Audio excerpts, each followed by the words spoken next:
You know what I find fascinating and grounding? You want to know what calms me down? When I remind myself that we have far more control over the future than we often realize.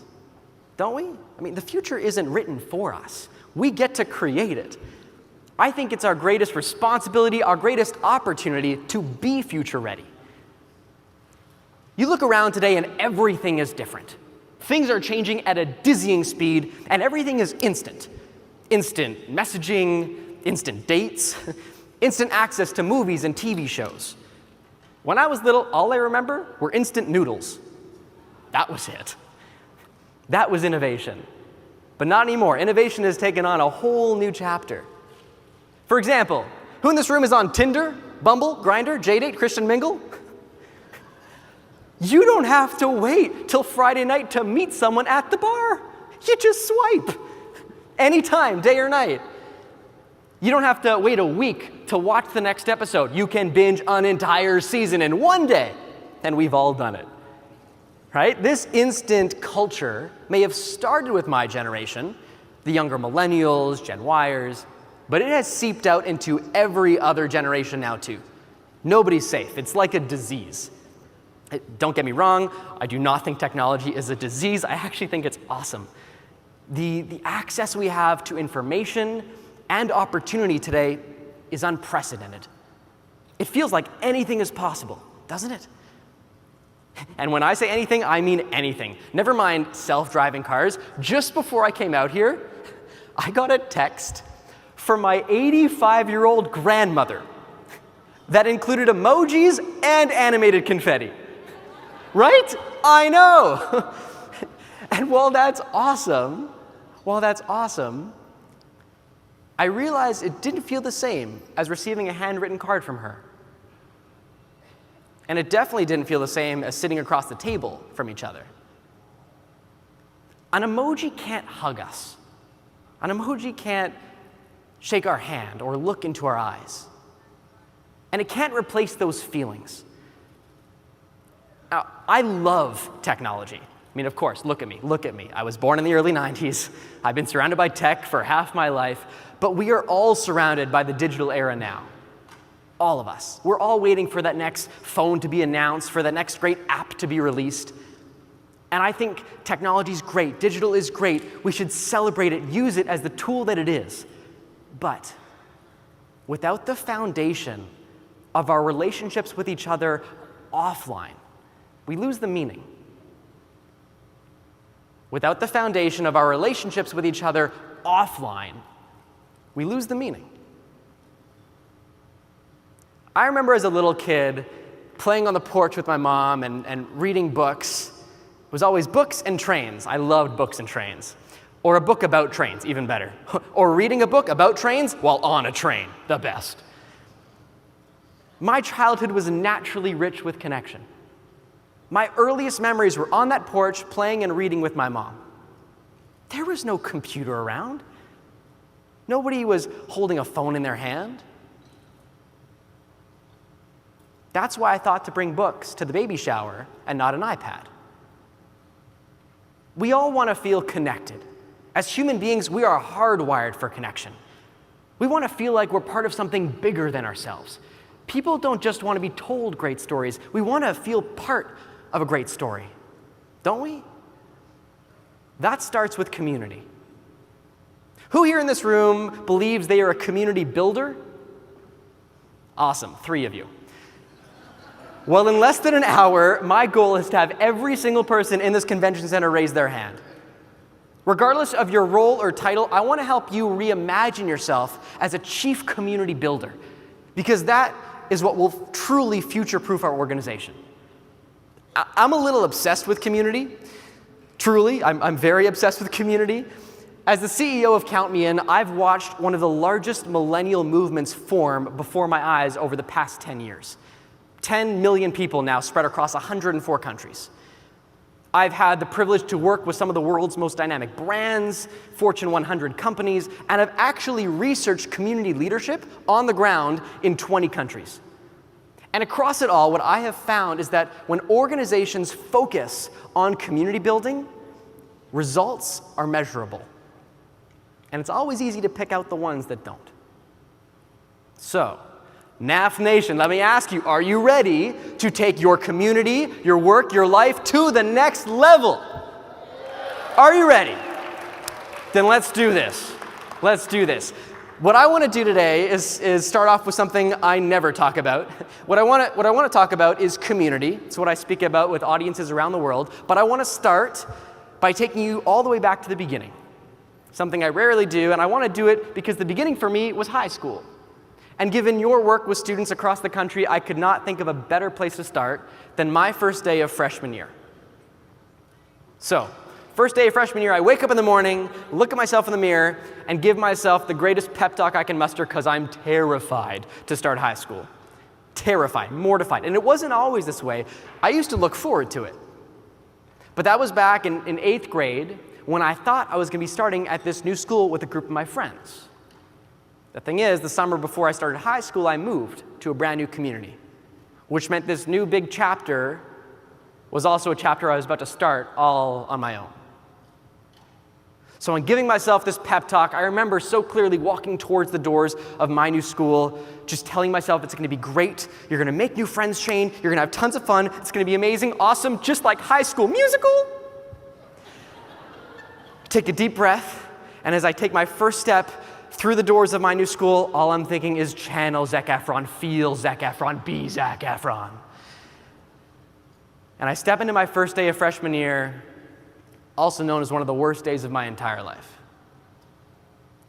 Definitely nothing like High School Musical. And walking into the school wasn't the hardest part. It wasn't even my first class. It was lunch. And not the Hollywood, like, stereotypical version of lunch, you know, where you stand there with a tray of questionable food, not knowing what table to sit at in the cafeteria. That wasn't my experience at all. It was before that. The moment the lunch bell rang, lunch bell rings, I step out of class, and the hallway is instantly filled with all these circles, all these groups. People who have probably known each other for months, years. I'm surrounded by 1,300 students at what feels like the biggest high school in the country, and I feel completely alone. So what do? Being the tough, confident kid that I am, well, I puff out my chest, I walk down the hallway, I find an empty corner, pull out my phone, and I call my mom. Mommy, please, can I come home? Please, please, please. I'll do anything. I'll do the dishes, I'll do the laundry, I'll paint your toenails. Please, just let me come home.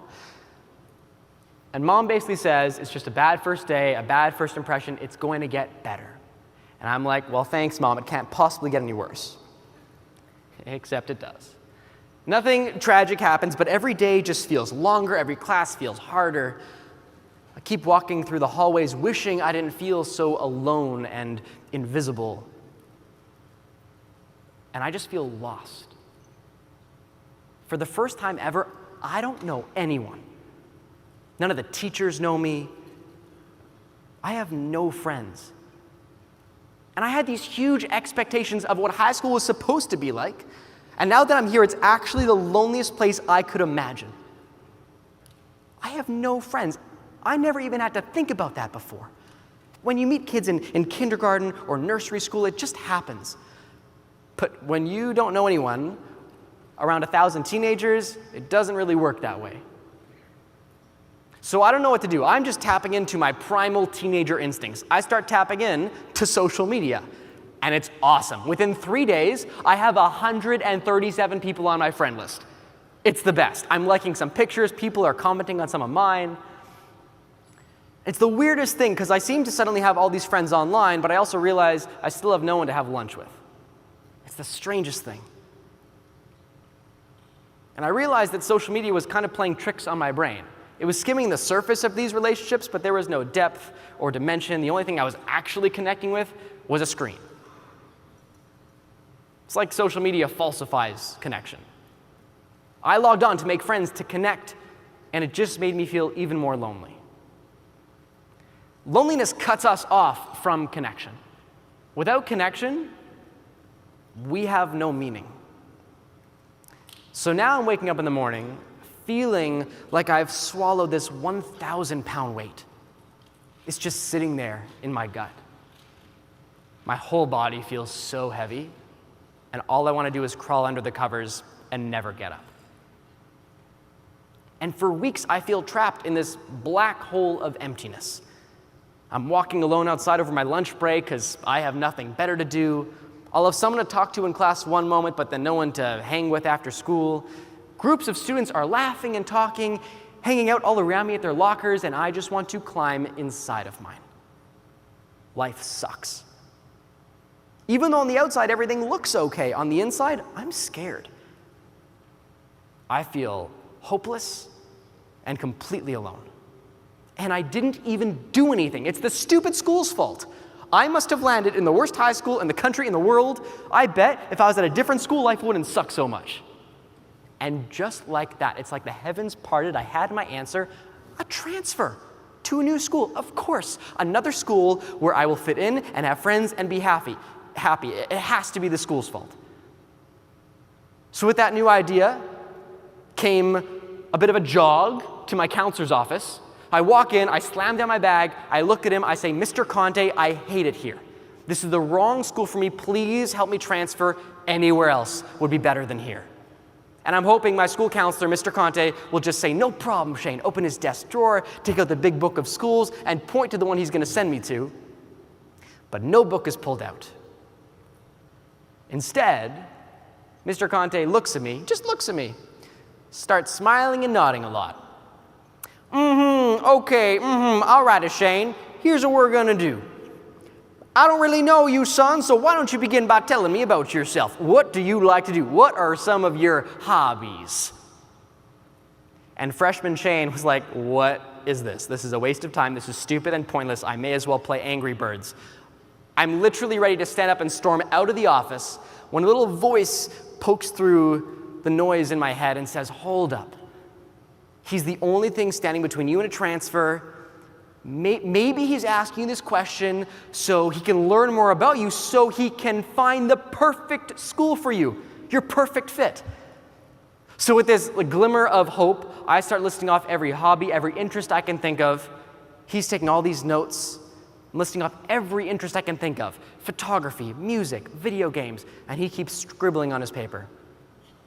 And when I'm done, he hands me this piece of paper he's been writing on and starts pointing out all these names. Except they're not names of schools, they're names of students. Okay, all right, Shane, here's what we're gonna do. This here is the producer of the school radio team. She's the head of this club, he's the president of this, she's the president of that. Go talk to these people. Go sign up for at least 5 different clubs or councils or teams, and then come back and see me in a week. So at this point, I'm so desperate, I'm willing to do anything to get that transfer. It's all I'm thinking about. If all Mr. Conte wants me to do is sign up for some lousy clubs, I'm going to do it right away. The second I leave his office, I go, I sign up, I show up at the first club meeting that same day after school, check out another club meeting the next day, the radio committee the next morning. And I can't tell you exactly when it happened. All I know is that suddenly I was walking down the hallway one day, and I looked over, and someone, as they were closing their locker, looked over at me, smiled, and nodded. And I nodded back, and I realized that we were in a charity club together. And in a class later that day, someone came over to me to ask all these questions about radio, and I realized we were on the radio team together.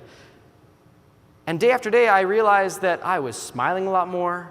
I was talking to people in the halls because I was making friends.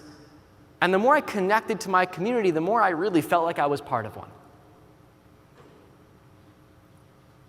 And within days, everything started to shift.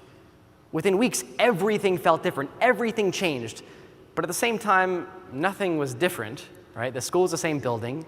The students were the same students. Teachers were the same teachers. The only thing that changed was that I put myself on the inside. And I realized that the only reason I felt like an outsider before is because I was acting like one. The only thing that changed was that I put myself on the inside, I plugged into my community, and that shifted everything. The more I got involved, the better I felt. The more I got connected to my community, the more I felt connected to purpose and meaning, the more driven I was to show up every single day and be the best version of myself.